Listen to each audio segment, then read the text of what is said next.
파도가 덮쳤습니다. 거대한 벽처럼 배가 솟구쳤습니다. 그리고 추락했습니다. 끝없는 나락으로 물이 쏟아졌습니다. 배 안가득. 물 퍼내요, 빨리! 저는 한 손으로 노를 잡고 다른 손으로 물을 퍼냈습니다. 아내의 여동생도 퍼냈습니다. 미친 듯이 우리 죽는 거 아니에요? 아내의 절규는 폭풍 속에 묻혔습니다. 시간 감각도 사라졌습니다. 살기 위해 노를 저을 뿐. 엄마, 토할 것 같아요. 조카의 울음이 흔들렸습니다. 배는 기울고 바다는 광폭해졌습니다. 그리고 그때 저 멀리 불빛이 보였습니다. 생명을 향한 단 하나의 희망. 앞으로 이어질 이야기는 더 깊고 더 숨겨진 진실들입니다. 지금 구독 버튼 눌러주세요. 이야기 시작하겠습니다. 저는 지금 대한민국 서울의 작은 아파트에서 이 이야기를 시작합니다. 창밖으로 보이는 불빛들, 자유롭게 오가는 사람들, 언제든 마음대로 켤 수 있는 전등, 이 모든 것이 저에게는 기적처럼 느껴집니다. 하지만 불과 2년 전만 해도 저는 북한 함경북도의 어느 해안 마을에서 매일 죽음을 목격하며 살았습니다. 그때 제 옆에는 임신한 아내가 있었고 제 품 안에는 돌아가신 아버지의 유골함이 있었습니다. 2023년 여름, 저는 목숨을 걸고 가족을 이끌고 폭풍우가 몰아치는 바다를 건넜습니다. 코로나 이후 북한의 국경은 완전히 봉쇄되었고 탈출은 불가능에 가까웠습니다. 하지만 저는 선택의 여지가 없었습니다. 지금 이 순간에도 북한에서는 수많은 사람들이 굶주림 속에서 죽어가고 있습니다. 제가 살던 마을에서도 매달 누군가가 아사했습니다. 처음에는 노인들이었고 그 다음은 아이들이었습니다. 배급은 몇 년째 끊겼고 장마당마저 단속이 심해져 장사도 할 수 없었습니다. 저는 공장 노동자였습니다. 월급이라는 것은 이름뿐이었고 실제로 받는 것은 아무것도 없었습니다. 아내는 임신 8개월이었지만 병원에 갈 수도 약을 구할 수도 없었습니다. 우리 집 쌀독은 이미 몇 달째 비어 있었습니다. 아버지는 제가 26살 되던 해에 돌아가셨습니다. 영양실조였습니다. 아버지는 평생 당에 충성하며 성실하게 사셨지만 마지막 순간에는 굶주림으로 쓰러지셨습니다. 저는 아버지의 유골함을 방 한구석에 모셔두고 매일 밤 그 앞에서 무릎을 꿇었습니다. 아버지, 저는 이곳을 떠나야 할 것 같습니다. 아내와 곧 태어날 아이를 살려야 합니다. 그때만 해도 저는 감히 탈북을 생각조차 하지 못했습니다. 하지만 상황은 점점 더 악화되었습니다. 코로나 이후 북한은 완전히 고립되었고 주민들에 대한 감시와 통제는 더욱 강화되었습니다. 국경 지역에는 총살 명령이 내려졌고 중국으로 넘어가려던 사람들이 현장에서 사살되었다는 소문이 돌았습니다. 저는 밤마다 아내의 배를 쓰다듬으며 생각했습니다. 이 아이가 태어나서 무엇을 먹고 살 것인가? 이 아이도 저처럼 굶주림 속에서 자라야 하는가? 이 아이도 언젠가 아버지처럼 영양실조로 죽어야 하는가? 그렇게 결심했습니다. 살아서는 이곳을 떠날 수 없다면 죽음을 무릅쓰고라도 떠나겠다고. 제 이름을 밝힐 수는 없습니다. 북한에 남아있는 가족들 때문입니다. 그들은 아직도 그곳에서 살아가고 있고 제가 탈북했다는 사실이 알려지면 그들은 정치범 수용소로 끌려갈 것입니다. 3대가 멸족당할 것입니다. 그저 말씀드릴 수 있는 것은 저는 함경북도의 한 해안 도시에서 태어나 자랐다는 것입니다. 그곳은 바다가 보이는 곳이었습니다. 어릴 적 저는 그 바다 너머에 무엇이 있는지 궁금해했습니다. 2023년 9월 어느 날 밤 저는 그 바다를 건넜습니다. 폭풍우가 몰아치는 밤이었습니다. 임신한 아내와 가족들 그리고 아버지의 유골함을 품에 안고 작은 배에 올랐습니다. 그 순간을 이야기하기 전에 먼저 제가 왜 그런 선택을 할 수밖에 없었는지부터 말씀드려야 할 것 같습니다. 북한은 겉으로 보기에는 평범한 나라처럼 보일 수도 있습니다. 사람들은 출근을 하고 아이들은 학교에 가고 장마당에서는 물건이 오갑니다. 하지만 그 일상 속에는 남한 사람들이 상상할 수 없는 공포가 숨어 있습니다. 저는 평범한 노동자였습니다. 매일 아침 6시에 일어나 공장으로 출근했습니다. 공장은 전기도 제대로 들어오지 않았고 기계들은 대부분 고장난 채로 방치되어 있었습니다. 그래도 우리는 매일 출근해야 했습니다. 출근하지 않으면 집단주의를 위반한 반동분자로 찍히기 때문입니다. 월급은 한 달에 북한 돈으로 몇천 원이었습니다. 그것으로는 쌀 1kg도 살 수 없었습니다. 실제로 우리가 의지한 것은 장마당이었습니다. 아내는 임신한 몸으로도 장마당에 나가 작은 장사를 했습니다. 중국에서 넘어온 물건들을 조금씩 팔아 겨우 하루하루를 버텼습니다. 하지만 코로나가 터지면서 모든 것이 달라졌습니다. 2020년 초 북한은 국경을 완전히 봉쇄했습니다. 중국과의 무역이 끊기면서 장마당에서 팔 물건도 사라졌습니다. 더 큰 문제는 식량이었습니다. 원래도 부족했던 배급이 완전히 끊겼습니다. 공장에서는 자력갱생을 외쳤지만 실제로는 아무것도 주어지지 않았습니다. 저는 그때부터 주변 사람들이 하나둘씩 사라지는 것을 보기 시작했습니다. 처음에는 옆집 할머니였습니다. 어느 날 아침 할머니는 쓰러진 채로 발견되었습니다. 굶어서 죽은 것이었습니다. 그 다음은 공장 동료의 어린 딸이었습니다. 5살 배기 아이가 영양실조로 죽었습니다. 아내의 배는 점점 불러왔지만 우리에게는 아이를 먹일 방법이 없었습니다. 저는 밤마다 잠을 이루지 못했습니다. 아내는 배고픔을 참으며 아이를 위해 조금이라도 먹으려 애썼지만 먹을 것 자체가 없었습니다. 그때 저는 처음으로 생각했습니다. 이곳을 떠나야 한다고 하지만 그것은 곧 죽음을 의미하는 것이기도 했습니다. 국경은 완전히 봉쇄되었고 중국으로 넘어가려다 잡힌 사람들은 현장에서 총살당했습니다. 보이부비밀 경찰의 감시는 더욱 삼엄해졌습니다. 저는 그때 결심했습니다. 육로가 막혔다면 바다로 가겠다고. 어린 시절부터 보아온 그 바다, 파도 소리를 들으며 자란 그 바다가 저에게는 유일한 탈출구였습니다. 물론 그것이 얼마나 위험한 선택인지 알고 있었습니다. 폭풍우가 치면 배는 뒤집힐 것이고 북한 경비정에 발각되면 그 자리에서 사살될 것입니다. 하지만 저는 더 이상 선택의 여지가 없었습니다. 아내가, 곧 태어날 아이가, 제 가족이 살아남으려면 이곳을 떠나야 했습니다. 그렇게 저는 몇 달에 걸쳐 탈출 계획을 세우기 시작했습니다. 그 과정에서 제가 무엇을 겪었는지, 어떻게 준비했는지, 그리고 그날 밤 무슨 일이 있었는지는 앞으로 차근차근 말씀드리겠습니다. 북한에서의 제 삶은 평범했습니다. 적어도 그렇게 보였습니다. 매일 아침 5시 30분 마을 방송에서 흘러나오는 혁명가요 소리에 잠에서 깼습니다.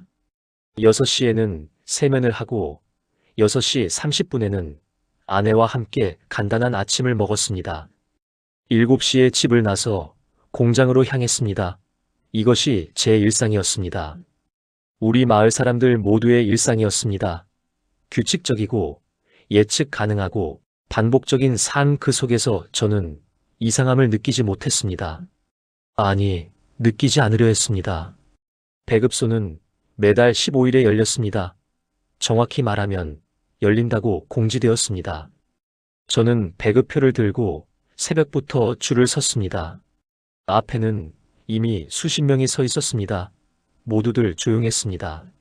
말없이 차례를 기다렸습니다. 가끔 누군가 기침을 하거나 발을 동동 구르는 소리만 들렸습니다. 배급소 직원이 나타났습니다. 그는 명단을 확인하며 한 명씩 불렀습니다. 제 차례가 왔을 때 저는 배급표를 내밀었습니다. 직원은 표를 받아 도장을 찍었습니다. 그리고 말했습니다. 이번 달은 옥수수 3kg입니다. 쌀은 없었습니다. 쌀 배급이 끊긴 지는 이미 몇 년이 지났습니다. 옥수수도 원래 배급량의 절반도 되지 않았습니다. 하지만 아무도 불평하지 않았습니다. 불평한다는 것은 체제에 대한 불만을 표시하는 것이고 그것은 곧 반동분자로 찍히는 것을 의미했습니다. 저는 옥수수 자루를 받아들고 집으로 돌아왔습니다. 아내는 옥수수를 보며 작은 한숨을 쉬었습니다. 하지만 그녀도 아무 말 하지 않았습니다. 우리는 그저 받은 것에 감사해야 했습니다. 공장 생활도 마찬가지였습니다. 저는 방직 공장에서 일했습니다. 공장은 낡았고 기계들은 자주 고장났습니다. 전기는 하루에 서너 시간밖에 들어오지 않았습니다. 전기가 들어오지 않을 때 우리는 그저 기계 앞에 앉아 있었습니다. 일을 할 수는 없었지만 자리를 비울 수도 없었습니다. 매주 토요일 오전에는 생활총화가 있었습니다. 전체 노동자들이 모여 앉아 자아 비판을 했습니다. 한 명씩 일어나서 지난 한 주간 자신이 저지른 잘못을 고백해야 했습니다. 저는 이번 주 수요일 작업 중 잠시 멍하니 창밖을 바라보았습니다. 노동에 집중하지 못한 것은 혁명적 열의가 부족했기 때문입니다. 반성합니다. 이런 식이었습니다. 사소한 것도 심지어 아무것도 아닌 것도 잘못으로 만들어 고백해야 했습니다. 만약 고백할 것이 없으면 다른 사람들이 의심했습니다. 왜 저 사람은 잘못이 없을까? 혹시 숨기는 것이 있는 것 아닐까? 그래서 모두들 작은 잘못이라도 만들어 고백했습니다. 그것이 안전한 방법이었습니다. 저녁에는 학습 시간이 있었습니다. 우리는 교재를 펴고 구절을 암송하고 토론했습니다. 위대한 수령님께서는 항일혁명 투쟁 시기에 같은 내용을 수십 번, 수백 번 반복했습니다. 처음에는 지루했지만 나중에는 그냥 습관이 되었습니다.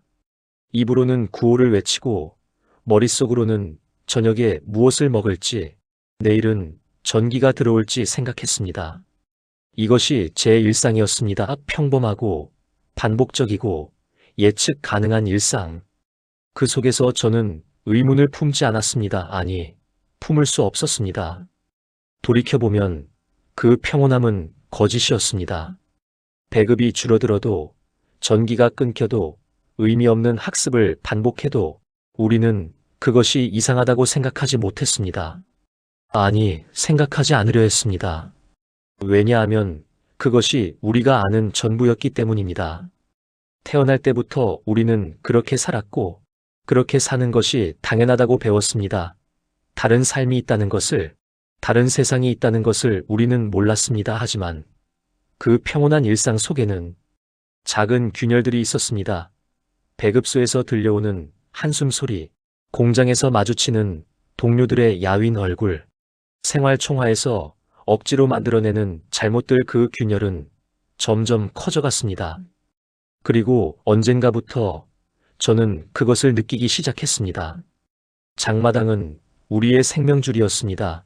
공식적으로는 사회주의 국가에서 장사는 금지된 것이었습니다. 하지만 배급이 끊긴 지 오래된 상황에서 당국도 암묵적으로 장마당을 허용했습니다. 허용했다기보다는 눈 감아주었다는 표현이 맞을 것입니다. 아내는 임신 5개월이었지만 매일 장마당에 나갔습니다. 중국에서 넘어온 비누, 치약, 작은 생활용품들을 팔았습니다. 하루 벌어 하루 먹고 사는 삶이었습니다. 장마당은 새벽부터 붐볐습니다. 사람들은 좁은 골목 사이에 좌판을 깔고 물건을 늘어놓았습니다. 중국산 과자, 의류, 전자제품, 쌀, 옥수수, 심지어 밀수로 들어온 남한 드라마, USB까지 팔렸습니다. 아내는 작은 천막 아래 자리를 잡았습니다. 저는 출근 전에 아내를 그곳까지 데려다주고 퇴근 후에 다시 데리러 갔습니다. 임신한 몸으로 무거운 짐을 들고 다니는 것이 걱정되었지만 우리에게는 선택의 여지가 없었습니다. 장마당에서 아내는 하루 종일 추위와 더위를 견디며 앉아 있었습니다. 손님이 오면 값을 깎으려는 사람들과 실랑이를 벌였습니다. 하루 벌이는 북한 돈으로 몇천 원, 많아야 10,000원 정도였습니다. 그것으로 쌀 2kg을 살까 말까 했습니다. 하지만 장마당에서는 단순히 물건만 오간 것이 아니었습니다. 소문도 함께 돌았습니다. 중국 국경 쪽에서 총소리가 났대. 또 누가 넘어가다 걸렸나 봐. 요즘 단속이 심해졌어. 보위부에서 장마당에 사복 입고 돌아다닌대. 저번 주에 우리 동네 누구네 집이 걸렸어. 나만 영화 본 게 걸려서 가족 전체가 끌려갔어. 이런 이야기들을 들을 때마다 저는 가슴이 철렁했습니다. 하지만 동시에 궁금하기도 했습니다. 남한 영화는 어떤 내용일까? 중국은 정말 잘 사는 나라일까? 왜 사람들은 목숨을 걸고 국경을 넘으려 할까? 저는 이런 생각을 입 밖에 낼 수 없었습니다. 옆에 누가 듣고 있을지 몰랐기 때문입니다. 장마당에도, 공장에도, 심지어 집 안에도 밀고자가 있을 수 있었습니다. 이웃이 이웃을 감시하고 친구가 친구를 고발하는 것이 일상이었습니다. 저녁에 집에 돌아오면 어머니가 저녁을 준비해 두셨습니다. 옥수수죽이었습니다. 가끔 감자가 들어가면 그날은 좋은 날이었습니다. 우리는 작은 밥상에 둘러앉아 말없이 식사를 했습니다. 어머니는 늘 아내의 배를 걱정하셨습니다. 애기 엄마, 오늘은 좀 어때? 애기가 잘 차고 있어? 아내는 배를 쓰다듬으며 대답했습니다. 예, 어머님 잘 있는 것 같아요. 하지만 저는 알고 있었습니다. 아내가 충분히 먹지 못하고 있다는 것을. 아내는 자신의 몫을 제게 주려고 했고 저는 어머니께 드리려고 했습니다. 모두가 서로를 위해 굶었습니다. 어느 날 저녁 식사 후 아내가 조심스럽게 말했습니다. 여보, 오늘 장마당에서 이상한 이야기를 들었어요. 저는 귀를 기울였습니다. 중국에서 온 물건 파는 아줌마가 그러는데 중국에서는 쌀이 넘쳐난대요. 사람들이 배불리 먹고도 남는데요. 그리고 남한은 더 잘 산대요. 그 순간 방 안이 조용해졌습니다. 어머니도 저도 아무 말 하지 못했습니다. 우리는 어릴 때부터 남한은 미제의 식민지이고 사람들이 굶주리고 있다고 배웠습니다. 하지만 장마당에서 도는 소문들은 달랐습니다. 저는 낮은 목소리로 말했습니다. 그런 이야기는 밖에서 하면 안 돼요. 위험해요. 아내는 고개를 끄덕였습니다. 하지만 그날 밤 저는 잠을 이루지 못했습니다. 계속 생각이 났습니다. 만약 정말로 그렇다면? 만약 우리가 배운 것이 거짓이라면? 그렇게 작은 의문들이 쌓여갔습니다. 장마당에서 들려오는 소문들, 밀수로 들어온 물건들, 사람들의 수군거림. 그것들은 제 마음속에 작은 균열을 만들었습니다. 겉으로는 여전히 평범한 일상이었습니다. 공장에 출근하고 생활총화에 참석하고 학습 시간에 교재를 외우고 저녁에 가족과 함께 옥수수죽을 먹었습니다.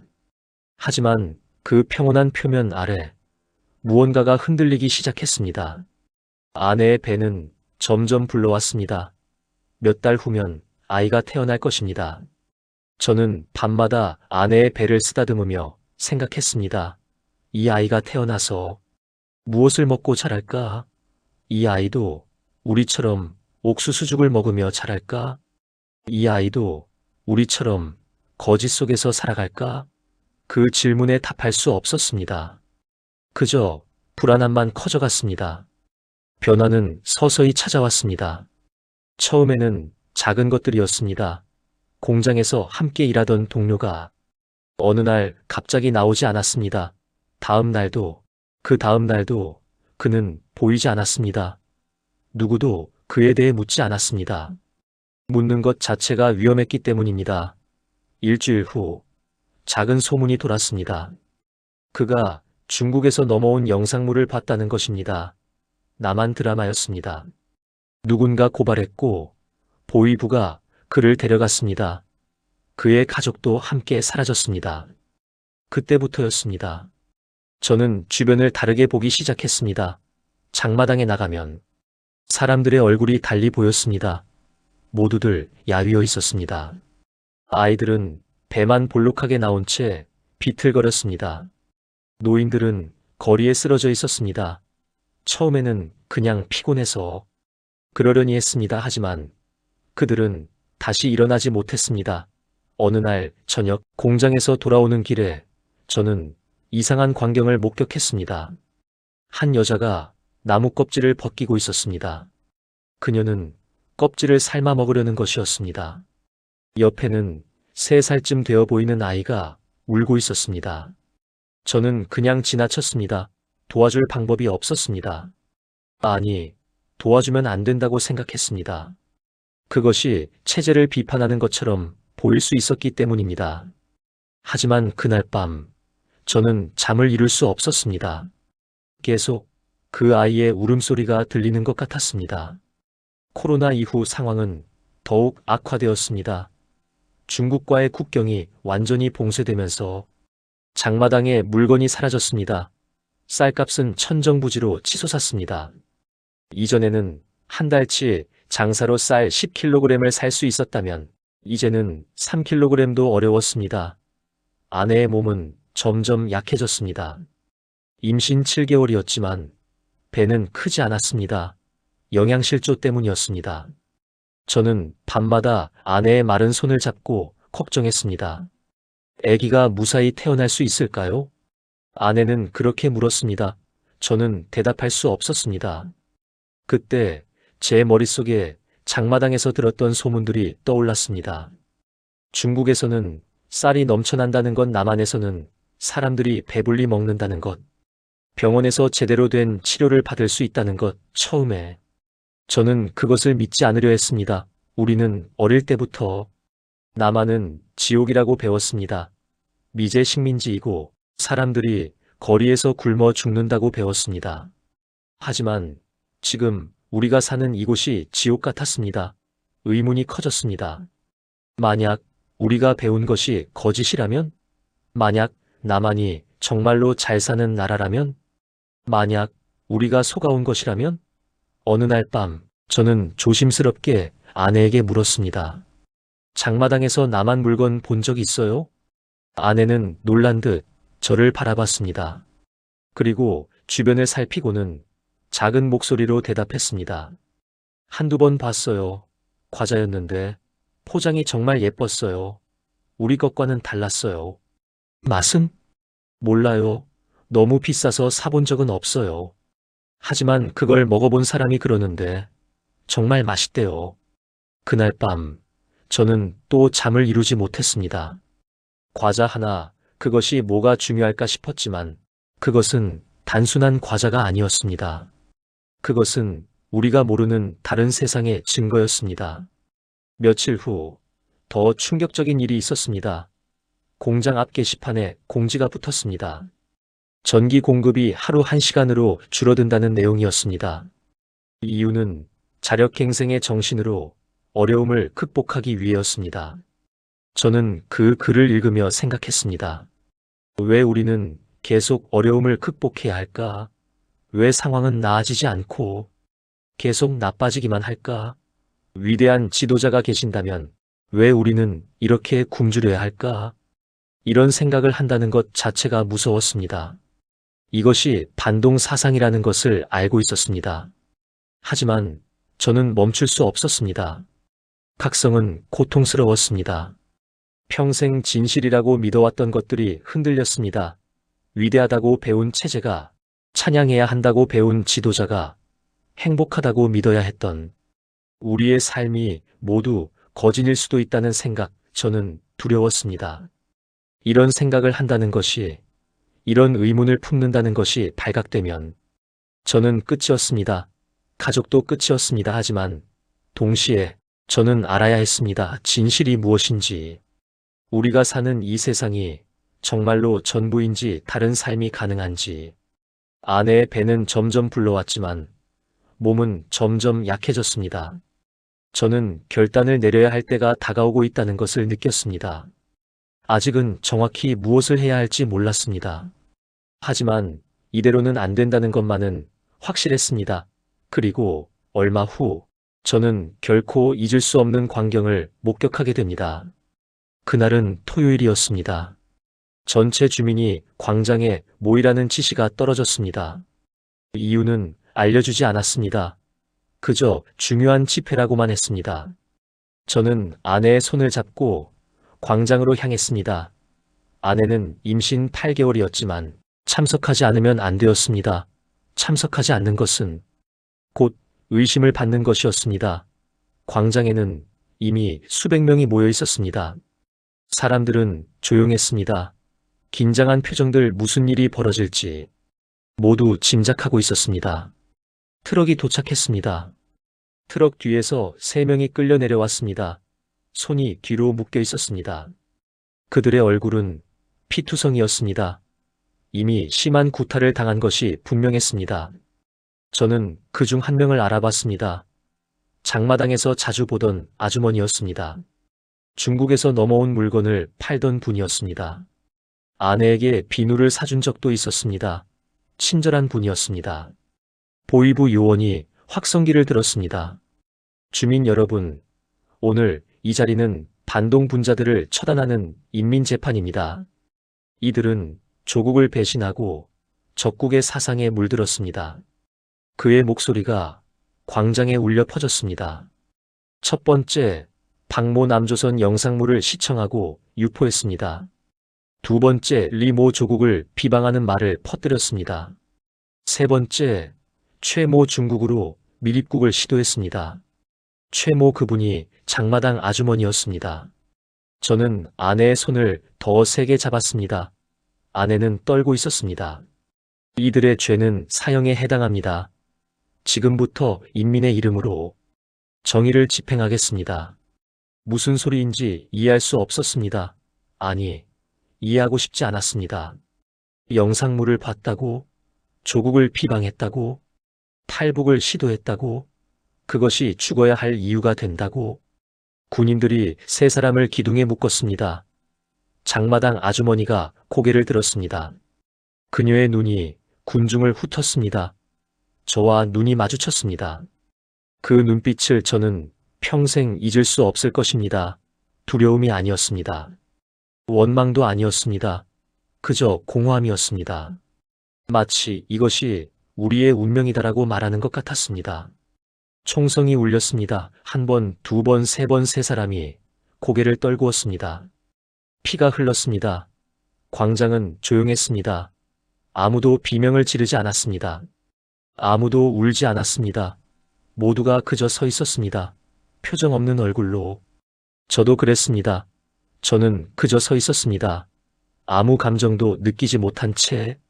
이것이 반동의 최후입니다. 주민 여러분, 우리는 체제를 수호해야 합니다. 보이부 요원의 목소리가 계속 울려 퍼졌습니다. 하지만 저는 듣지 못했습니다. 귀에서 윙윙거리는 소리만 들렸습니다. 집회가 끝났습니다. 사람들이 흩어졌습니다. 모두 침묵했습니다. 저는 아내와 함께 집으로 돌아왔습니다. 걸어가는 내내 한마디도 하지 못했습니다.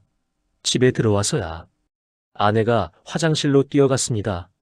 구역질 소리가 들렸습니다. 저는 주저앉았습니다. 무엇이 잘못된 것일까? 그들은 무슨 죄를 지었을까?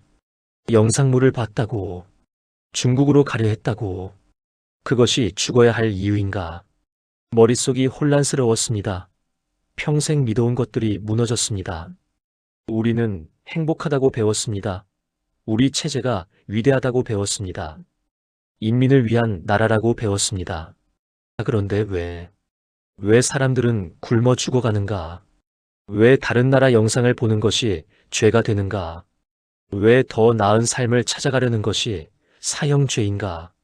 대답할 수 없었습니다. 그날 밤 저는 잠들 수 없었습니다. 눈을 감으면 그 아주머니의 눈빛이 보였습니다. 귀를 막아도 총소리가 들렸습니다. 아내는 제 옆에서 조용히 울고 있었습니다. 저는 아내의 등을 쓰다듬어 줄 수밖에 없었습니다. 다음 날도 그 다음 날도 일상은 계속되었습니다. 공장에 출근하고 생활총화에 참석하고 학습을 했습니다. 하지만 모든 것이 달라 보였습니다. 동료들의 얼굴이 달라 보였습니다. 벽에 걸린 초상화가 달라 보였습니다. 확성기에서 흘러나오는 구호가 달라 들렸습니다. 이 모든 것이 거짓이었습니다. 그리고 저는 깨달았습니다. 이곳에 머물러서는 안 된다는 것을. 곧 태어날 제 아이를 이곳에서 키워서는 안 된다는 것을. 이 아이가 저처럼 거짓 속에서 살게 해서는 안 된다는 것을. 하지만 어떻게, 무엇을 할 수 있을까? 혼란스러웠습니다. 두려웠습니다. 하지만 분명한 것은 이제 돌아갈 수 없다는 것이었습니다. 생각하는 것이 무서웠습니다. 공개 처형 이후 저는 제 머릿속 생각조차 믿을 수 없게 되었습니다. 혹시 누군가 제 표정을 보고 알아차리는 것은 아닐까? 혹시 잠꼬대로 위험한 말을 하는 것은 아닐까? 북한에서는 생각도 죄가 됩니다. 체제를 의심하는 생각, 지도자를 비판하는 생각, 탈출을 꿈꾸는 생각, 그 모든 것이 반동 사상입니다. 하지만 저는 멈출 수 없었습니다. 공개 처형 이후 저는 계속 생각했습니다. 위험하다는 것을 알면서도, 공장에서 일할 때도 생각했습니다. 기계 앞에 앉아 있으면서도 머릿속은 다른 곳에 있었습니다. 왜 우리는 이렇게 살아야 할까? 왜 배급은 끊겼을까? 왜 사람들은 굶어 죽을까? 동료가 제 어깨를 두드렸습니다. 괜찮아? 얼굴이 안 좋은데? 저는 화들짝 놀라며 고개를 저었습니다. 아니, 괜찮아. 그냥 좀 피곤해서. 동료는 의심스러운 눈빛으로 저를 봤습니다. 저는 식은땀이 났습니다. 혹시 제 생각이 얼굴에 드러난 것은 아닐까? 혹시 제가 위험한 표정을 지은 것은 아닐까? 그날 이후로 저는 더욱 조심했습니다. 표정을 관리했습니다. 웃어야 할 때 웃었고, 박수 쳐야 할 때 박수 쳤습니다. 구호를 외쳐야 할 때 가장 크게 외쳤습니다. 하지만 머릿속은 통제할 수 없었습니다. 생활총화 시간이 가장 무서웠습니다. 모두가 둥글게 앉아 서로를 바라봤습니다. 누군가를 비판해야 했고 자신을 비판해야 했습니다. 저는 그 시간마다 공포에 떨었습니다. 혹시 누군가 저를 지목하는 것은 아닐까? 저 동무는 요즘 표정이 어둡습니다. 혹시 불순한 생각을 품고 있는 것은 아닙니까? 만약 그런 말이 나온다면 저는 어떻게 변명해야 할까? 다행히 그런 일은 없었습니다. 하지만 매번 생활 총화가 끝나고 나면 온몸이 땀으로 젖어 있었습니다. 집에 돌아와서도 긴장은 풀리지 않았습니다. 북한에서는 벽에도 귀가 있다고 했습니다. 이웃이 밀고할 수 있고 가족도 밀고할 수 있습니다. 실제로 아들이 아버지를 고발해 상을 받은 사례도 있었습니다. 저는 아내와 단둘이 있을 때도 조심스러웠습니다. 벽이 얇았습니다. 옆집에서 들을 수 있었습니다. 어느 날 밤 아내가 작은 목소리로 말했습니다. 여보, 우리 어떻게 되는 걸까요? 저는 아내를 바라봤습니다. 그녀의 눈에는 두려움이 가득했습니다. 저는 더 작은 목소리로 대답했습니다. 모르겠어요. 하지만 우리는 살아야 해요. 아기는 어떻게 되는 걸까요? 아기가 태어나면. 아내는 말을 잇지 못했습니다. 저도 대답할 수 없었습니다. 그날 밤 저는 오랫동안 깨어 있었습니다. 아내는 제 옆에서 잠들었지만 저는 천장만 바라봤습니다. 머릿속에서 질문들이 끊임없이 떠올랐습니다. 만약 탈북을 시도한다면? 잡히면 공개 처형당합니다. 가족도 모두 죽습니다. 만약 이대로 산다면. 아이는 굶주림 속에서 자랄 것입니다. 아이도 저처럼 거짓 속에서 살 것입니다. 두 선택 모두 끔찍했습니다. 하지만 저는 알고 있었습니다. 선택하지 않는 것도 선택이라는 것을. 다음 날 공장 화장실에서 낙서를 봤습니다. 진실은 그 뒤는 지워져 있었습니다. 누군가 서둘러 지운 것 같았습니다. 저는 그 흔적을 한참 바라봤습니다. 누군가 쓴 것입니다. 저처럼 생각하는 사람이 있었습니다. 저만 이런 생각을 하는 것이 아니었습니다. 하지만 그 사람은 어떻게 되었을까요? 지워진 글자 뒤에는 무엇이 있었을까요? 저는 알고 싶지 않았습니다. 밤마다 악몽을 꿨습니다. 보위부에 끌려가는 꿈, 광장에서 총살당하는 꿈, 아내와 아이가 울부짖는 꿈 깨어나면 온몸이 땀으로 젖어 있었습니다. 아내가 걱정스럽게 저를 바라봤습니다. 여보, 괜찮아요? 저는 고개를 끄덕였습니다. 하지만 괜찮지 않았습니다. 저는 무너지고 있었습니다. 내면이 갈라지고 있었습니다. 한쪽은 두려움이었고 다른 한쪽은 분노였습니다. 왜 우리는 이렇게 살아야 합니까? 왜 생각하는 것조차 죄가 됩니까? 왜 우리는 진실을 알 수 없습니까? 그 질문들은 독약 같았습니다. 한 번 맛보면 멈출 수 없었습니다.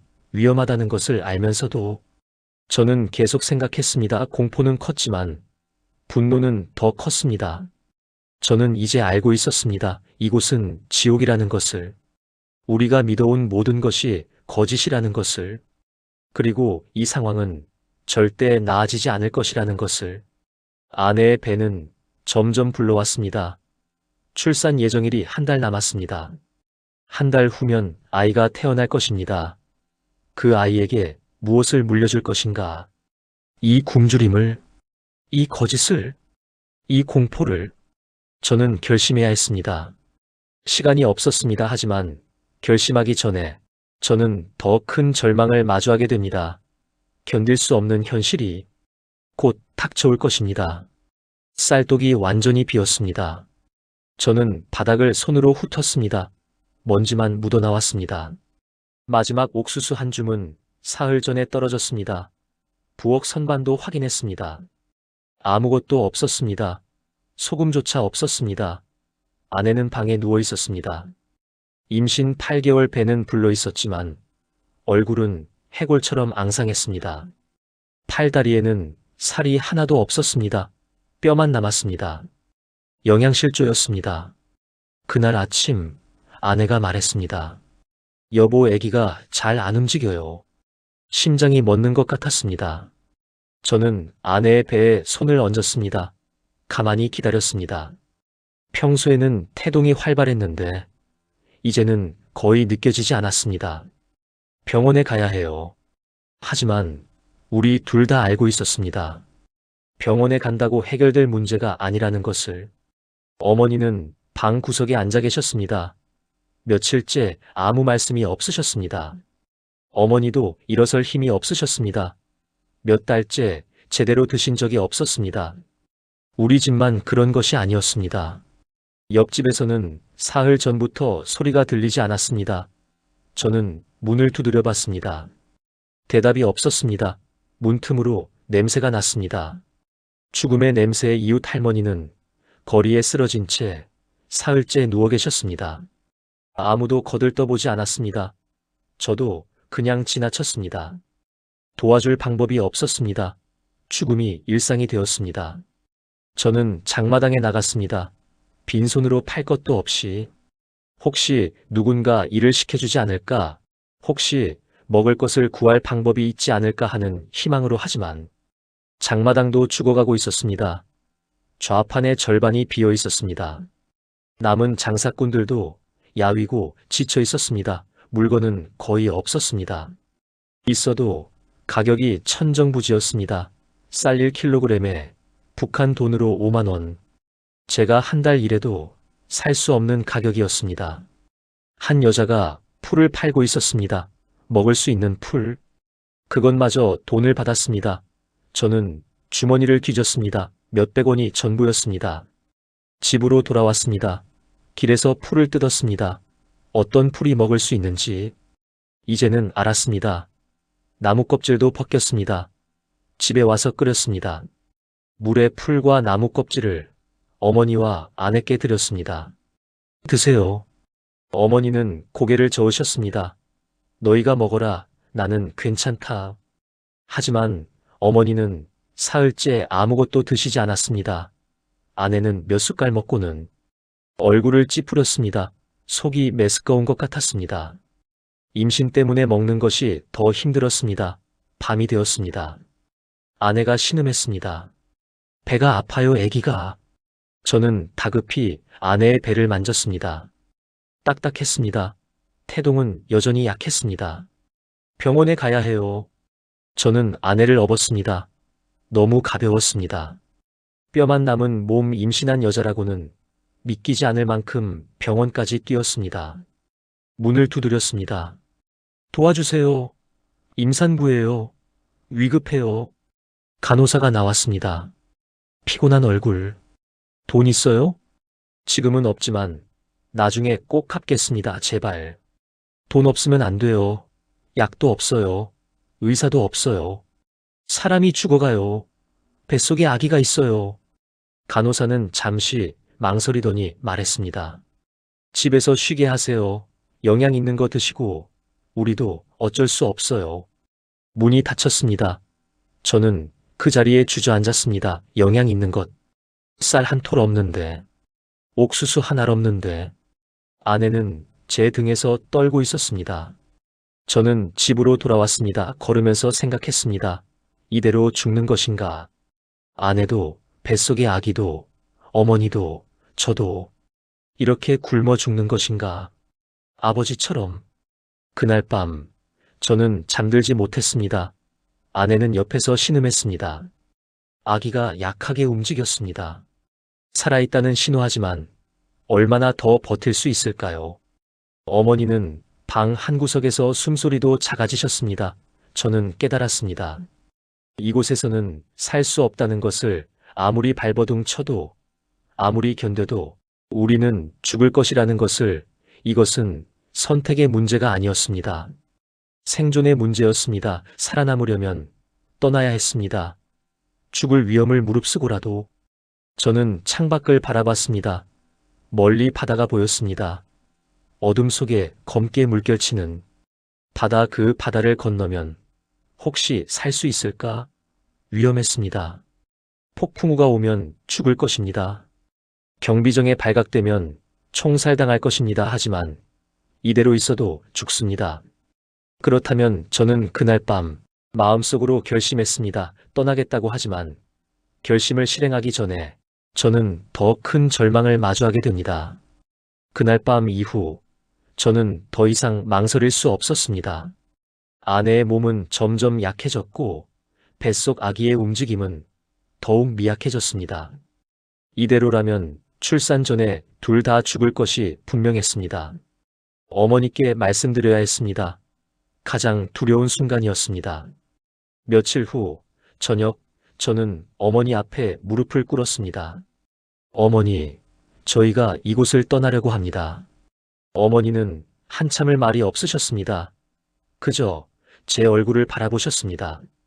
그 눈빛에는 놀라움도 분노도 없었습니다.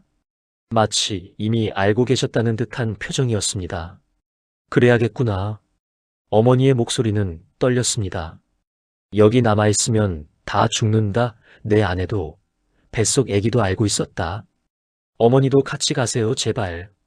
저는 어머니의 손을 잡았습니다. 하지만 어머니는 고개를 저으셨습니다. 난 늙었어. 이제 여기서 내 아버지 곁에 묻히면 돼. 너희라도 살아야지. 어머니, 괜찮다. 내 아들이 자유로운 곳에서 산다는 것만으로도 충분하다. 어머니는 제 손을 꼭 쥐셨습니다. 그 손은 차갑고 메말라 있었습니다. 그날 밤 어머니는 작은 보따리를 꺼내셨습니다. 몇 년 동안 숨겨두셨던 돈이었습니다. 북한 돈과 중국 위안화 몇 장. 이거라도 가져가라. 도움이 될 거다. 어머니, 이건 어머니가 쓰셔야. 내가 뭐에 쓰겠니? 너희가 살아야 한다. 며칠 후 아내의 동생이 찾아왔습니다. 아내의 동생은 25살이었습니다. 그녀도 굶주림으로 야위어 있었습니다. 10살 난 딸을 데리고 왔습니다. 형님, 저희도 같이 갈 수 있을까요?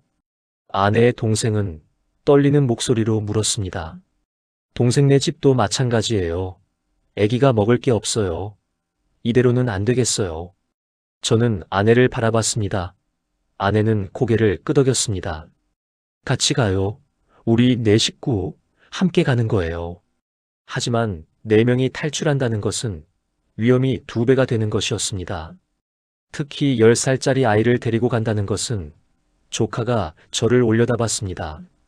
큰 눈망울에는 굶주림과 두려움이 가득했습니다. 아저씨, 우리 정말 더 좋은 데로 가요? 저는 조카의 머리를 쓰다듬었습니다. 그래, 배고프지 않은 곳으로 갈 거야. 거짓말 아니죠? 아니야, 약속할게. 그 약속을 지킬 수 있을지 확신할 수 없었습니다. 하지만 저는 약속했습니다. 준비는 은밀하게 진행되었습니다. 저는 장마당에서 몇 안 되는 지인을 통해 정보를 모았습니다. 중국 루트는 완전히 막혔습니다. 국경 경비가 삼엄해지고 넘어가려다 잡힌 사람들은 현장에서 총살당했습니다. 남은 방법은 하나뿐이었습니다. 바다. 미친 짓이야, 바다로. 폭풍우라도 만나면 다 죽어. 한 지인이 고개를 저었습니다. 다른 방법이 없어요. 육로는 불가능해요. 그래도 바다는 너무 위험해. 위험하다는 것을 알고 있었습니다.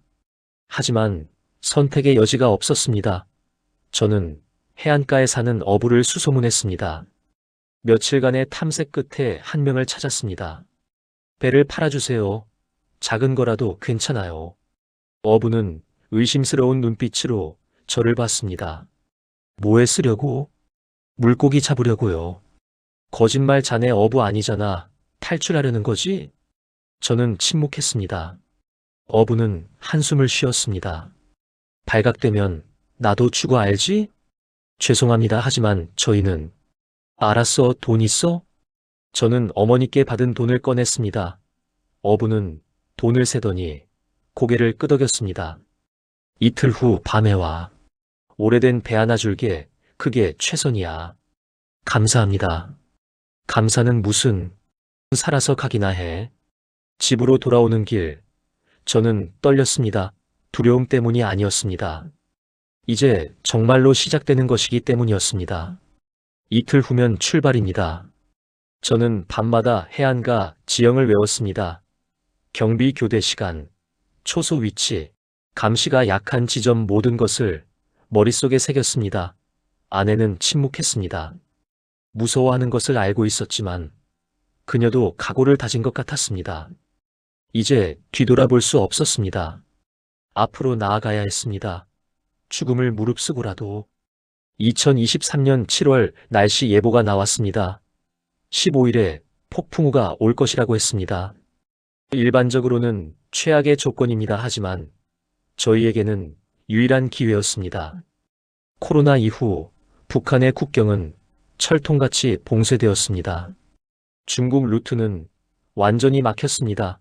넘어가려던 사람들은 국경에서 총살당했습니다. 소문만 들어도 가족 전체가 정치범 수용소로 끌려갔습니다. 바다만이 남았습니다. 폭풍우가 치는 밤, 경비가 약해지는 그 순간만이 저희가 살 수 있는 유일한 길이었습니다. 13일 밤 저는 약속된 장소로 향했습니다. 해안가의 낡은 창고, 어부가 저를 기다리고 있었습니다. 이거야 최선이야. 작은 어선이었습니다. 너무 작았습니다. 4명이 타기에는 비좁았습니다. 낡았습니다. 페인트가 벗겨지고 나무가 썩어가고 있었습니다. 이걸로 바다를 건너요? 다른 건 없어. 이것도 발각되면 나 죽어. 어부의 목소리는 떨렸습니다. 그도 무서워하고 있었습니다. 고맙습니다. 가지마, 죽어. 폭풍우에 이 배로는. 어부가 제 어깨를 잡았습니다. 여기 남아도 어차피 죽습니다. 저는 배를 끌었습니다. 해안가 바위 틈에 숨겼습니다. 15일 밤까지 이틀 후면 떠납니다. 집으로 돌아왔습니다. 아내가 짐을 정리하고 있었습니다. 작은 보따리 하나, 옷 몇 벌, 물, 마른 옥수수 한 줌. 이게 전부예요? 더 가져가면 배가 무거워져요. 최소한만. 아내의 손이 떨렸습니다. 임신 8개월 배가 많이 불러 있었습니다. 괜찮겠어요? 바다가 거칠 텐데. 괜찮아요. 우리 아기 위해서라도 견딜 거예요. 아내의 동생도 짐을 꾸렸습니다. 조카는 잠들어 있었습니다. 10살 앞으로 무슨 일이 벌어질지 모른 채 저는 아버지의 유골함을 꺼냈습니다. 천으로 단단히 감쌌습니다. 옷 속에 묶을 수 있게 끈을 달았습니다. 아버지, 함께 가시는 겁니다. 자유로운 땅으로. 14일 어머니가 저희를 위해 마지막 식사를 준비하셨습니다. 쌀밥 몇 달 동안 아껴두신 쌀로 지으신 밥이었습니다. 먹어라 배불리. 조카가 밥을 먹으며 웃었습니다. 할머니, 정말 맛있어요. 그래, 많이 먹어 힘내야지. 어머니의 눈가가 붉었습니다. 식사 후 어머니가 저를 불렀습니다. 잠깐 나와봐라. 밖으로 나갔습니다. 어둠이 내렸습니다. 별이 보였습니다. 어머니, 말하지 마라 알고 있다. 어머니가 제 손을 잡으셨습니다. 내가 가는 게 맞다 여기 남으면 다 죽는다 알고 있어. 어머니도 같이. 난 늙었어. 내 아버지 곁에 있고 싶다. 너희들은 살아야 해. 어머니의 목소리가 떨렸습니다. 잘 가거라. 그리고 자유롭게 살아라. 어머니, 울지 마라. 내가 자유로운 곳에서 산다는 것만 알아도 나는 행복하다. 어머니는 제 손에 무언가를 쥐어주셨습니다. 작은 천주머니. 마지막 남은 돈이었습니다. 가져가라 도움이 될 거다. 어머니, 이건 내가 뭐에 쓰겠니 가져가. 저는 무릎을 꿇었습니다. 어머니의 손을 잡고 울었습니다. 효도 못 해드려서 죄송합니다. 무슨 소리냐. 내가 살아주는 게 효도다. 그날 밤 저는 잠들지 못했습니다. 내일이면 떠납니다. 돌아올 수 없습니다. 이것이 마지막입니다. 15일 날이 밝았습니다. 마지막 날이었습니다. 저는 집 안을 둘러봤습니다. 태어나서 자란 집, 아버지가 계셨던 집, 이제 다시는 볼 수 없을 곳. 오후가 되자 바람이 불기 시작했습니다. 하늘이 어두워졌습니다. 폭풍우가 오고 있었습니다. 때가 됐어요. 아내가 말했습니다. 저는 짐을 챙겼습니다. 보따리 하나, 아버지의 유골함. 할머니, 다녀올게요. 조카가 어머니께 인사했습니다. 조카는 몰랐습니다. 이것이 마지막 인사라는 것을. 어머니는 조카를 안아주셨습니다. 잘 가거라. 건강해야 한다. 저녁 9시 어둠이 내렸습니다. 폭풍우가 시작되었습니다. 가자. 저는 가족들을 이끌었습니다. 어머니가 문 앞에 서 계셨습니다. 어머니, 가거라. 뒤돌아보지 마라. 저는 어머니를 끌어안았습니다. 마지막으로. 어머니, 사랑합니다. 나도 사랑한다, 내 아들. 저는 돌아섰습니다. 뒤를 보지 않았습니다. 보면 갈 수 없을 것 같았습니다. 빗속을 걸었습니다. 어둠 속으로 해안가를 향해 아내가 제 손을 잡았습니다. 조카가 떨었습니다. 아내의 동생이 조카를 안았습니다. 무서워요, 이모. 괜찮아. 우리 곧 좋은 데 갈 거야. 산길을 걸었습니다. 3시간 초소를 피해, 순찰을 피해. 비가 세차게 내렸습니다. 천둥이 쳤습니다. 번개가 하늘을 갈랐습니다. 해안가가 보였습니다. 검은 바다 거친 파도, 폭풍우. 그 너머에 자유가 있었습니다. 그 너머에 생명이 있었습니다. 저는 숨겨둔 배를 끌어냈습니다. 타요, 모두 타요. 생사의 경계였습니다. 이제 돌아갈 수 없었습니다. 산길을 걸었습니다. 어둠 속, 폭풍우 속, 4명, 아무도 말이 없었습니다. 빗소리만 들렸습니다. 천둥소리, 발소리. 조카가 넘어졌습니다. 진흙 속에. 괜찮아? 아내의 동생이 조카를 일으켰습니다. 무섭지 않아, 괜찮아. 하지만 조카는 울고 있었습니다. 소리 없이. 저는 앞장섰습니다. 아버지의 유골함을 가슴에 품고 길을 찾았습니다. 어둠 속에서 기억에 의존해서 1시간, 2시간, 3시간. 불빛이 보였습니다. 초소. 저는 손을 들었습니다. 멈추라는 신호 모두 숨을 죽였습니다. 초소에서 담배 연기가 피어올랐습니다. 군인 2명 비를 피해 처마 밑에 서 있었습니다. 이 빌어먹을 날씨. 군인의 목소리가 들렸습니다. 교대 시간까지 얼마나 남았어? 1시간. 저희는 움직이지 않았습니다. 풀숲 속에 비에 젖은 채 5분, 10분, 15분. 조카가 기침을 참았습니다. 몸이 떨렸습니다. 추위의 공포에. 아내의 동생이 조카의 입을 막았습니다. 조심스럽게. 조금만 참아. 군인들이 움직였습니다. 들어가자. 쳤겠어. 초소 안으로 들어갔습니다. 지금이야 빨리. 저는 가족들을 이끌었습니다.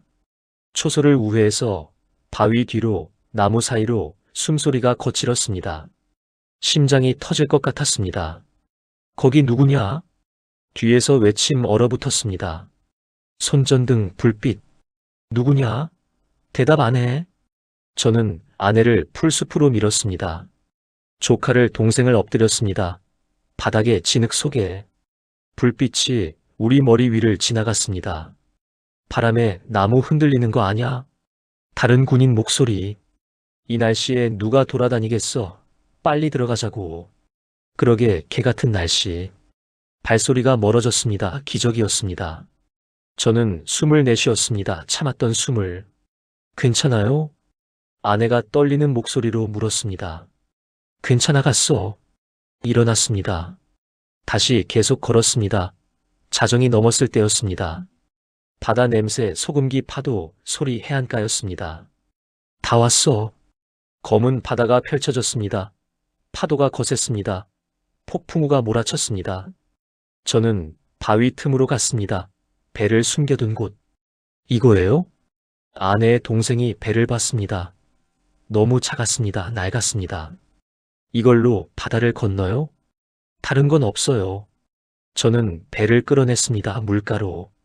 파도가 배를 때렸습니다. 타요 빨리. 조카가 울기 시작했습니다. 무서워요, 무서워요. 괜찮아, 아저씨가 지켜줄게. 저는 조카를 안아 배에 태웠습니다. 아내의 동생이 올랐습니다. 아내를 도왔습니다. 임신한 배에 조심스럽게. 여보, 정말 이걸 타고 가는 거예요? 아내의 목소리가 떨렸습니다. 우리가 가진 전부예요. 저도 배에 올랐습니다. 배가 좁았습니다. 4명이 타니 물에 잠길 듯 했습니다. 노를 잡았습니다. 출발합니다. 배를 밀었습니다. 육지에서 파도가 배를 삼켰습니다. 물이 쏟아졌습니다. 물 퍼내요. 빨리.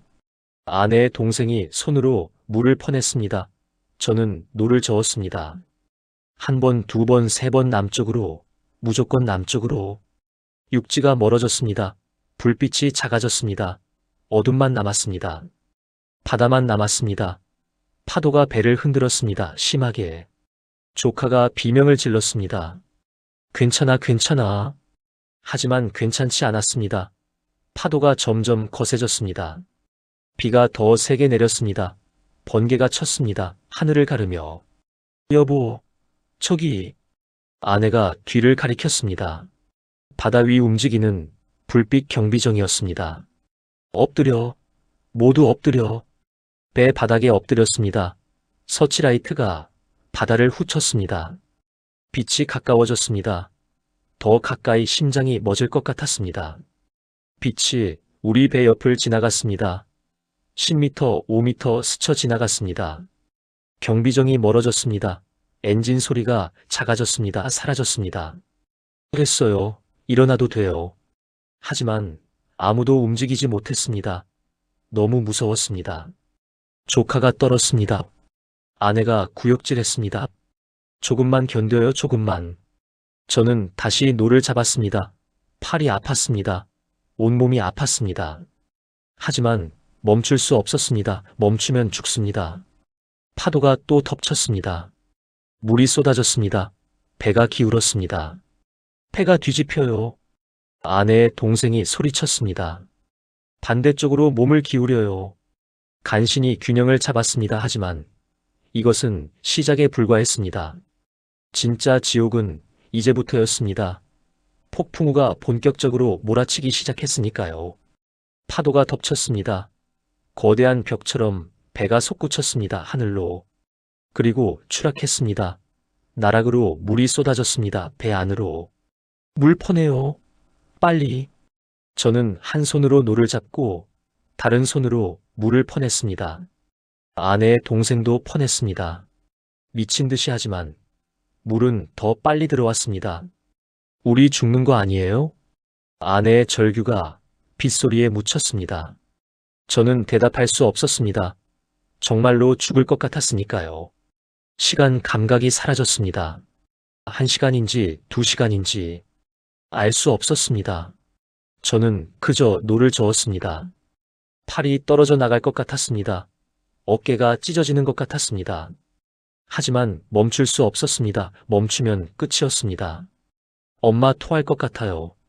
조카가 신음했습니다. 아내의 동생이 조카를 안았습니다. 하지만 조카는 울고 있었습니다. 10살 너무 어렸습니다. 이 지옥을 견디기에 아내도 괴로워했습니다. 그녀는 배 난간을 붙잡고 구역질했습니다. 괜찮아요. 계속 가요. 아내의 목소리는 약했습니다. 하지만 포기하지 않았습니다. 번개가 쳤습니다. 천둥이 울렸습니다. 바다가 광폭해졌습니다. 파도가 또 덮쳤습니다. 배가 기울었습니다. 심하게.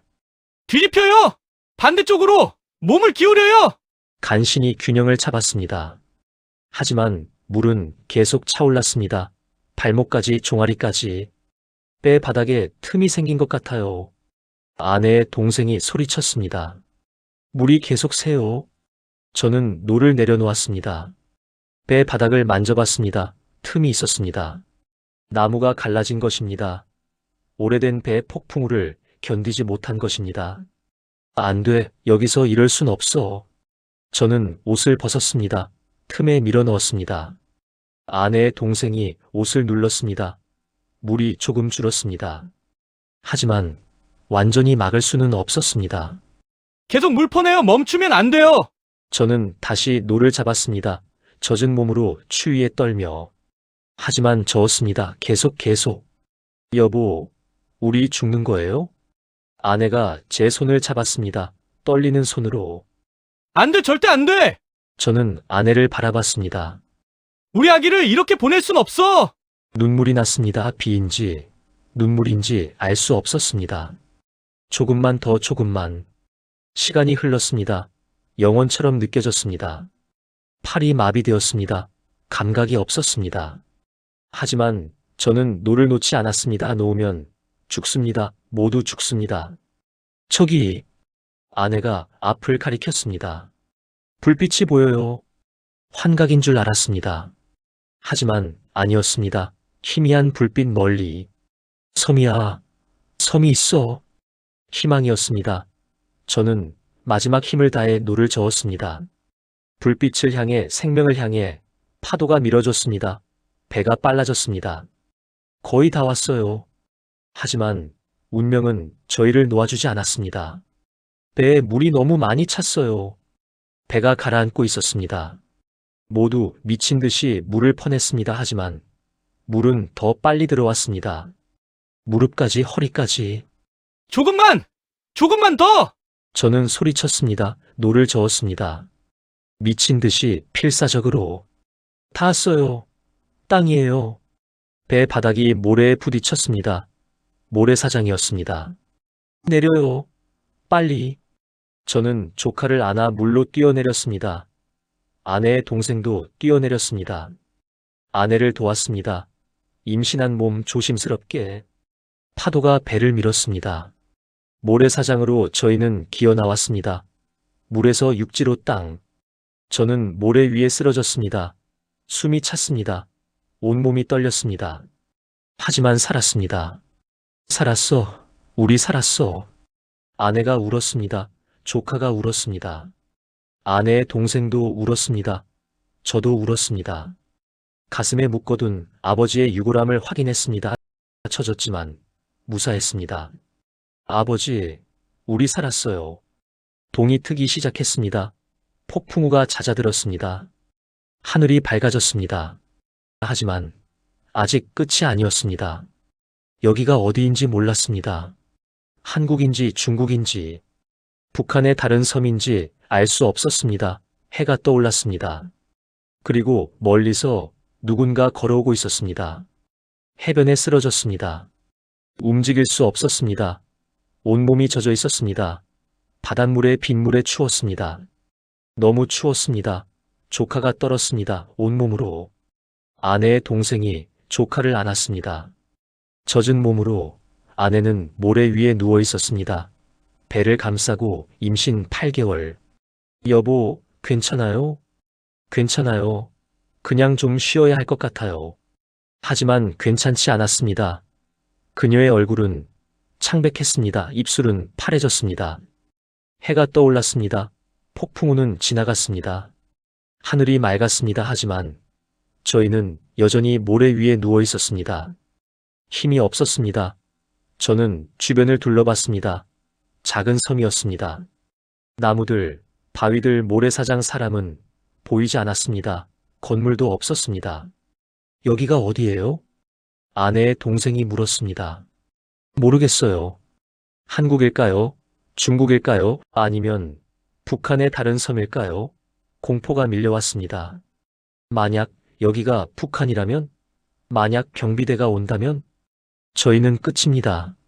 일어나야 해요. 숨어야 해요.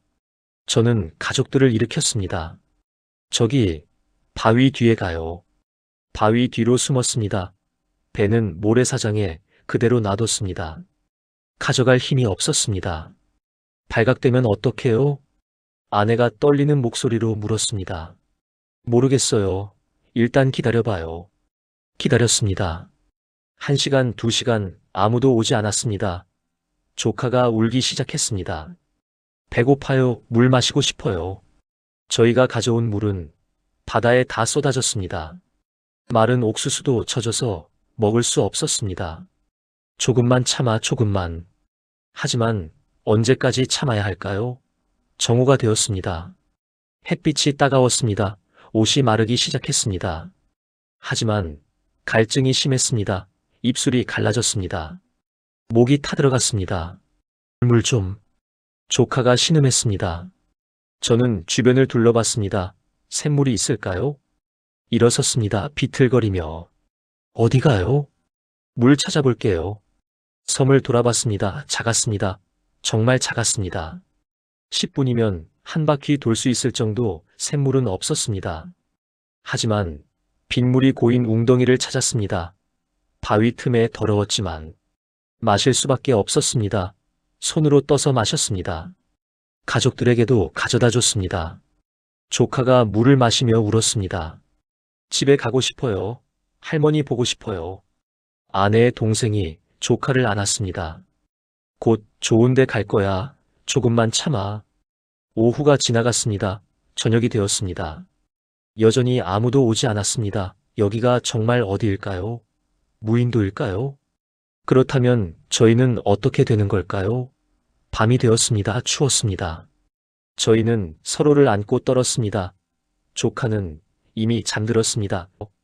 아내는 배를 쓰다듬었습니다. 아기가 잘 있을까요? 잘 있을 거예요. 하지만 확신할 수 없었습니다. 이틀 동안 제대로 먹지 못했습니다. 폭풍우 속에서 혹독한 시간을 보냈습니다. 아내의 몸은 한계에 달했습니다. 조금만 더 버텨요. 곧 누가 올 거예요. 누가요? 북한 군인이요? 아니면 저도 몰랐습니다. 밤은 깊어갔습니다. 별이 보였습니다. 하지만 저희는 어디에 있는 걸까요? 새벽이 되었습니다. 동이 트기 시작했습니다. 저는 잠들지 못했습니다. 불안했습니다. 두려웠습니다. 살아남았지만 여전히 위험했습니다. 그때였습니다. 멀리서 소리가 들렸습니다. 발소리 여러 명. 누가 와요? 아내의 동생이 속삭였습니다. 저는 바위 뒤에서 조심스럽게 내다봤습니다. 2명 군복 총군인이었습니다. 하지만 어느 나라 군인일까요? 그들이 해변의 배를 발견했습니다. 저기 배가 있어. 이거 북한 배 아니야? 한국말이었습니다. 한국말. 하지만 확신할 수 없었습니다. 북한에서도 한국말을 쓰니까요. 군인들이 주변을 살폈습니다. 사람이 있을 거야 찾아봐. 점점 가까워졌습니다. 저희가 숨은 곳으로 심장이 터질 것 같았습니다. 이제 결정해야 했습니다. 나갈 것인가, 계속 숨을 것인가. 하지만 더 이상 숨을 수 없었습니다. 조카가 기침했습니다. 거기 누구야? 군인이 총을 겨눴습니다. 저희를 향해. 거기 누구야? 군인이 총을 겨눴습니다. 저는 천천히 일어섰습니다. 손을 들었습니다. 쏘지 마세요. 목소리가 떨렸습니다. 군인 2명이 총을 겨눈 채 다가왔습니다. 움직이지 마. 아내가 일어섰습니다. 배를 안고. 조카가 울었습니다. 겁에 질려. 아내의 동생이 조카를 감쌌습니다. 제발 쏘지 마세요. 저는 떨리는 목소리로 말했습니다. 우리는 북한에서 왔습니다. 군인들이 멈춰 섰습니다. 서로를 봤습니다. 북한에서? 한 명이 물었습니다. 탈북민입니까? 네, 탈북민입니다. 저는 무릎을 꿇었습니다. 제발 우리를 받아주세요. 하지만 여전히 확신할 수 없었습니다. 여기가 정말 한국일까요? 군인이 무전기를 꺼냈습니다. 여기 이등병 김입니다. 한국 군인이었습니다. 진짜 한국 군인. 해안에서 탈북민으로 보이는 사람들 발견했습니다. 무전기에서 목소리가 들렸습니다. 몇 명이냐? 4명입니다. 성인 3, 아동 1. 그중 1명은 임신부로 보입니다. 확인하고 대기 지원 보낸다. 군인이 총을 내렸습니다. 저희에게 다가왔습니다. 여기가 어디예요? 제가 물었습니다. 떨리는 목소리로, 간절한 마음으로. 여기는 대한민국입니다. 군인이 대답했습니다. 인천 앞바다 섬입니다. 그 순간, 그 말을 듣는 순간, 세상이 멈췄습니다. 대한민국. 한국? 자유 대한민국? 저는 그 말을 되뇌었습니다. 눈물이 쏟아졌습니다. 우리 살았어요. 아내가 주저앉았습니다. 울었습니다. 아내의 동생도 울었습니다. 조카를 안고 조카는 무슨 일인지 몰랐습니다. 하지만 어른들이 우니까 같이 울었습니다. 저는 땅에 무릎을 꿇었습니다. 한국 땅에, 자유로운 땅에. 감사합니다. 감사합니다. 군인들이 당황했습니다. 진정하세요. 괜찮습니다. 하지만 저는 진정할 수 없었습니다. 평생을 꿈꿔온 순간이었습니다. 죽을 뻔하며 찾아온 땅이었습니다. 저는 가슴에서 아버지의 유골함을 꺼냈습니다. 젖어 있었지만 무사했습니다. 아버지, 우리 왔어요. 자유로운 땅에 왔어요. 군인이 물었습니다. 어떻게 여기까지 오셨어요? 국경이 봉쇄됐다고 들었는데. 바다로 왔습니다. 바다로요? 군인이 놀란 표정을 지었습니다. 저 작은 배로 폭풍우를 뚫고? 다른 방법이 없었습니다. 코로나 이후로 육로는 완전히 막혔습니다. 군인이 고개를 끄덕였습니다. 대단하십니다. 정말. 15분 후 헬기 소리가 들렸습니다. 하늘에서 내려왔습니다. 한국군 헬기 태극기가 보였습니다. 저는 또 울었습니다. 그 깃발을 보며 평생 금지되었던 깃발, 이제는 저를 보호해줄 깃발. 헬기에서 사람들이 내렸습니다. 의무관이었습니다. 임신부가 있다고요? 아내에게 다가갔습니다. 몇 개월이세요? 8개월이요. 아내가 대답했습니다. 약한 목소리로. 빨리 병원으로 옮겨야겠어요. 탈수 증세가 심합니다. 의무관이 다른 대원들에게 지시했습니다. 담요 가져와. 물도. 따뜻한 담요가 우리를 감쌌습니다. 물을 마셨습니다. 깨끗한 물. 조카가 물을 마시며 말했습니다. 이거 정말 맛있어요. 의무관이 미소 지었습니다. 많이 힘드셨죠? 이제 괜찮아요. 괜찮다는 말, 그 말이 얼마나 듣고 싶었는지. 헬기에 탔습니다. 처음 타보는 헬기. 떠올랐습니다. 섬이 작아졌습니다. 바다가 보였습니다. 어젯밤 건넜던 그 바다, 죽을 뻔했던 그 바다. 이제는 멀어졌습니다. 창밖을 봤습니다. 육지가 보였습니다. 건물들, 불빛들, 도로들, 자동차들 너무 많았습니다. 너무 밝았습니다. 북한에서는 상상도 못할 풍경, 여기가 정말 같은 나라인가요? 조카가 눈을 크게 뜨고 물었습니다.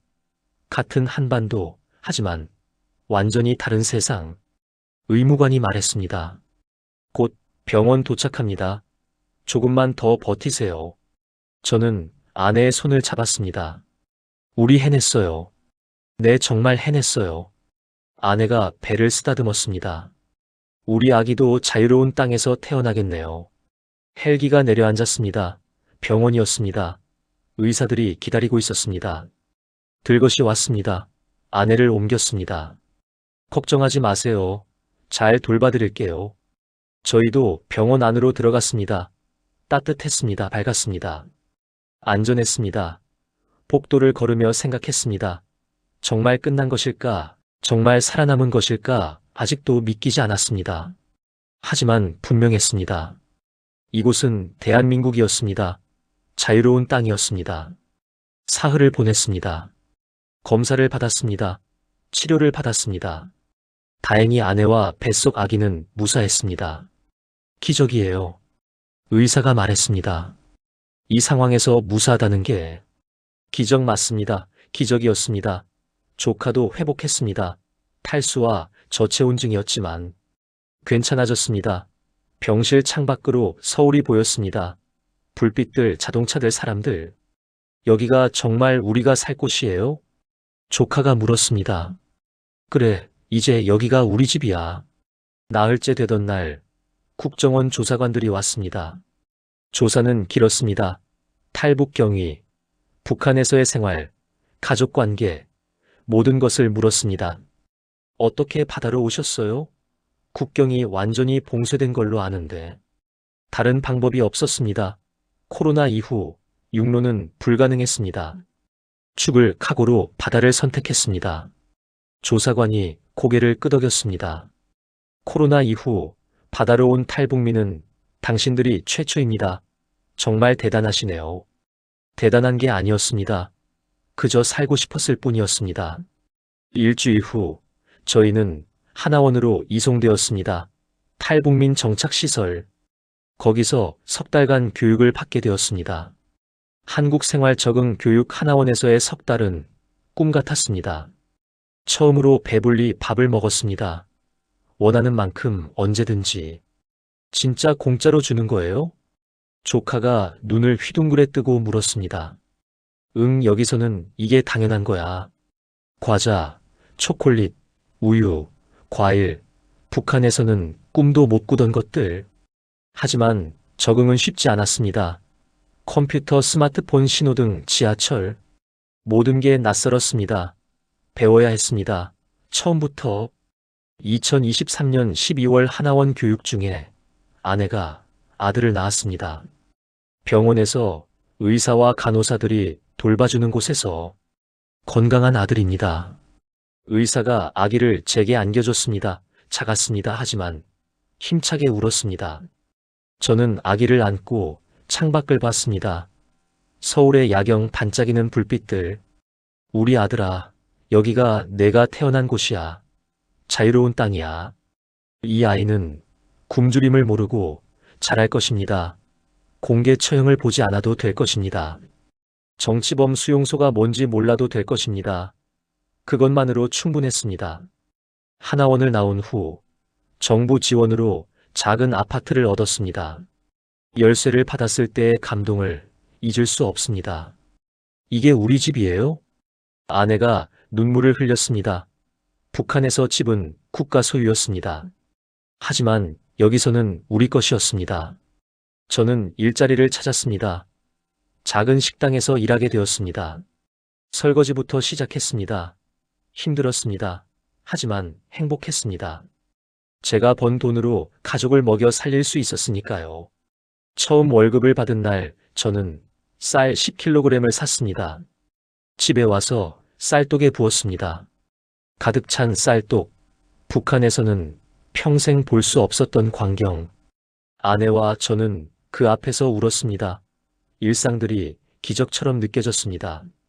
마음대로 말할 수 있는 것, 원하는 곳에 갈 수 있는 것, 인터넷으로 세상 모든 정보를 볼 수 있는 것. 지난주에는 처음으로 투표를 했습니다. 투표소에 들어서는 순간 눈물이 났습니다. 북한에서도 투표가 있었습니다. 하지만 그건 쇼였습니다. 찬성표만 던지는 여기서는 달랐습니다. 제가 원하는 사람을 제 의지로. 이게 민주주의구나. 가슴이 벅찼습니다. 집 거실에 아버지의 유골함을 모셔뒀습니다. 아버지, 여기가 아버지가 꿈꾸던 자유로운 땅이에요. 저희 잘 살고 있어요. 매일 아침 아버지께 인사를 드립니다. 가끔 북한에 두고 온 어머니가 생각납니다. 연락할 방법은 없습니다. 어머니가 무사하신지, 저희 때문에 처벌받지는 않으셨는지, 그 걱정이 마음 한편에 늘 있습니다. 하지만 저는 압니다. 어머니가 원하신 것을 저희가 자유롭게 사는 것, 그것이 어머니께 드리는 마지막 효도라는 것을. 지금 저는 아들을 안고 창밖을 바라봅니다. 자유로운 하늘을, 이 평범한 일상이 얼마나 소중한지 여러분께 말씀드리고 싶습니다. 자유는 공짜가 아닙니다. 누군가는 목숨을 걸고 이곳에 왔습니다. 지금도 북한에서는 수많은 사람들이 굶주리고 억압받고 있습니다. 그들에게도 자유가 찾아오는 날이 오길 간절히 바랍니다. 그리고 여러분 지금 누리고 있는 이 평범한 일상을 잊지 말아주세요. 그것이 얼마나 소중한지. 감사합니다. 제 이야기를 끝까지 들어주셔서. 오늘은 여기까지입니다. 끝까지 시청해주셔서 정말 감사합니다. 다음 영상에서 또 인사드리겠습니다.